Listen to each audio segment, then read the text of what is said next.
Magnilay muna tayo. Isang artikulo mula sa Mental Floss ang nagsalaysay tungkol sa court jesters noong medieval period.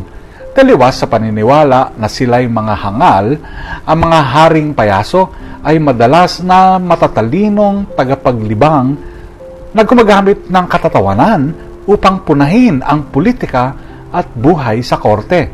Sa ilalim ng anyong aliw, na ihahayag nila ang katotohanang hindi kayang sabihin ng iba. Sa Ebanghelyo ngayon, binabalaan ni Jesus ang mga mapagkunwaring pinuno ng pananampalataya. Sinabi niya na huwag tayong maging katulad nila, mahigpit sa iba, ngunit maluwag sa sarili. Paalala niya, ang pinakadakila sa inyo ay maging lingkod ninyo. Tulad ng mga court jesters, si Jesus ay matapang na nagsiwalat ng pagpapanggap ng mga Pariseo. Hindi sa biro, kundi sa kapangyarihan ng katotohanan. Hindi niya hinangad ang papuri ng tao, kundi ang tunay na kabanalan na nakikita sa mapagkumbabang paglilingkod.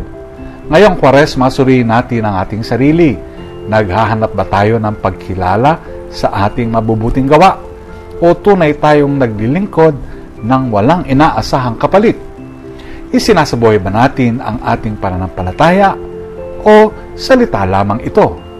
Ang tunay na kababaang loob ay hindi pagpapanggap, kung hindi ang tapat na paglalagay sa iba bago ang sarili.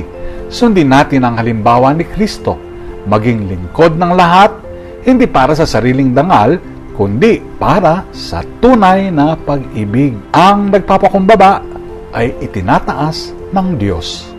Amen.